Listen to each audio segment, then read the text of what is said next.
हजुरको driving licence चाहिँ print भएर यातायात कार्यालयसम्म आएको छ कि छैन भनेर कसरी चेक गर्ने भनेर म चाहिँ हजुरहरूलाई देखाउन गइरहेको छु।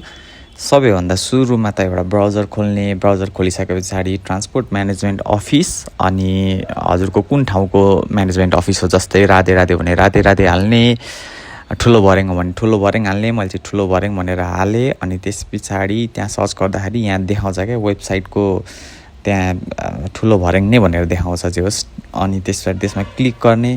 त्यो क्लिक गरिसके पछाडि तपाईँहरूले त्यहाँभित्र देख्नुहुन्छ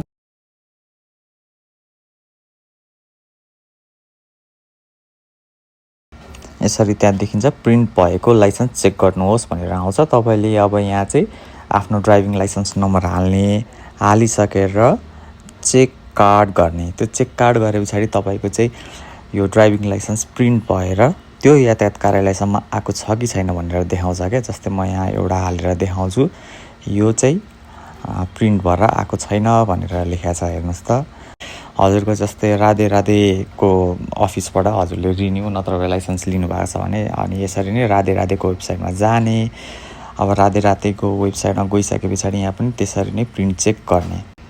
अनि त्यसरी नै आफ्नो लाइसेन्स नम्बर हाल्ने अनि हालेर चेक गर्ने, चेक कार्डमा जाने। त्यस पछाडि हजुरको ड्राइभिङ लाइसेन्स प्रिन्ट भएर त्यो यातायात कार्यालयसम्म आएको छ भने चाहिँ त्यहाँ देखाउँछ आएको छ भनेर। त्यस पछाडि हजुर चाहिँ यातायात कार्यालय जानुहोस् र आफ्नो ड्राइभिङ लाइसेन्स लिएर आउनुहोस्।